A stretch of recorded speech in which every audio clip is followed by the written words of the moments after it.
Senior कांग्रेसी कायद मोहम्मद अली शब्बीर ने वज़ीर आला के चंद्रशेखर राव पर इल्ज़ाम आयद किया कि वो तेलंगाना मुलाजिमीन के यूनियन कायदीन को अपनी मकसद बरादरी के लिए कठपुतली की तरह इस्तेमाल कर रहे हैं और यूनियन कायदीन ओहदों के लालच में मुलाजिमीन के साथ धोखा करते हुए KCR की गुलामी में मसरूफ हैं। साबिक कायद अपोजिशन कानून साज कौंसिल मोहम्मद अली शब्बीर ने आज INN से बात करते हुए ये बात कही। अचानक चीफ मिनिस्टर तेलंगाना एम्प्लॉइज के यूनियन के लीडर सेशन कॉल करके इलेक्शन की रिपोर्ट पहले से आ चुकी है और हुकूमत पेंडिंग करते हुए नोटिफिकेशन वाले और इलेक्शन के सामने क्या एम्प्लॉइज को प्रेशराइज करते हुए वोट लेना चाह रही गवर्नमेंट इस पर?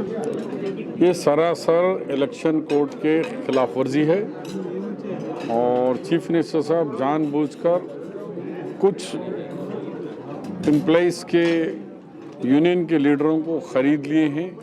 उनके साथ समझौता करके ये मैसेज देना चाह रहे कि मैं 29% PRC आप लोगों को आफ्टर इलेक्शन के बाद दे दूंगा, जबकि रिपोर्ट आप सच कहें कि 3 महीने पहले आ चुकी है। ये अमल नहीं करके सिर्फ दोनों इलेक्शन में मालूम हो रहा है कि रिएक्शन को मालूम हो गया कि कोई वोट देने वाला नहीं है, डर के उन्होंने ये PRC का 29% देने का वायदा किया। ये झूठे और इलेक्शन के सरासर खिलाफ वर्जी है। नहीं शबीर साहब, क्या इसके पीछे जो एम्प्लॉइज यूनियन के लीडर्स है, क्या कोई एक साजिश रची गई है क्या इसके पीछे? डेफिनेटली यूनियन के लीडर पहले से साजबाज कर रहे हैं और उनसे मिलकर धोखा दे रहे हैं एम्प्लॉइज़ को। और ये तो साफ जाहिर हो गया कि इलेक्शन से पहले मीटिंग कैसा, जबकि ये लोग खुद एम्प्लॉइज़ बयान करें कि CM हमारे को अपॉइंटमेंट नहीं दे रहे हैं। आज इलेक्शन में कैसे दिए और कैसे ये करें, ये तमाम साजिशें अमल होने वाला नहीं है। मैं INN के थ्रू अपील कर रहा हूँ कि तमाम अनएम्प्लॉयमेंट और एम्प्लॉइज़ से कि KCR के झूठे वादा में मत आइए, इसको सबक सिखाइए, इनके TRS कैंडिडेटों को भारी अक्सर से हराइए। शबीर साहब, एक ये बात बोलिए, आज जो है KTR और पूरे मिनिस्टर्स मिलके इसको एक जनरल इलेक्शन की तरह कैंपेनिंग कर रहे हैं और हर एक दिन में तकरीबन KTR 3 ग्रेजुएट्स मीटिंग कॉल कर रहे हैं। इसका रीज़न क्या हो सकता है?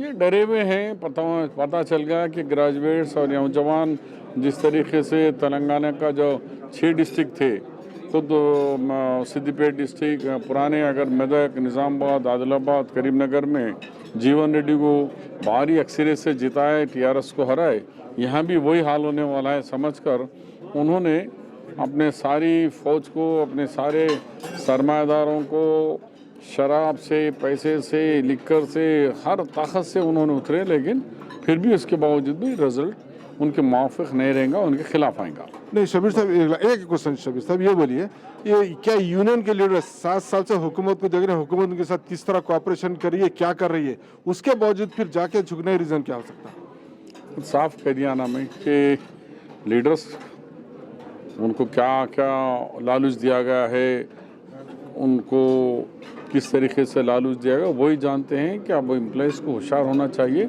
इन कायदीन पे भरोसा नहीं करना चाहिए और वोट कांग्रेस के फेवर में देकर अपने यूनियन के जो एम्प्लॉइज़ हैं उनके साथ इंसाफ करना चाहिए। शुक्रिया शबीर साहब, से बात करेंगे।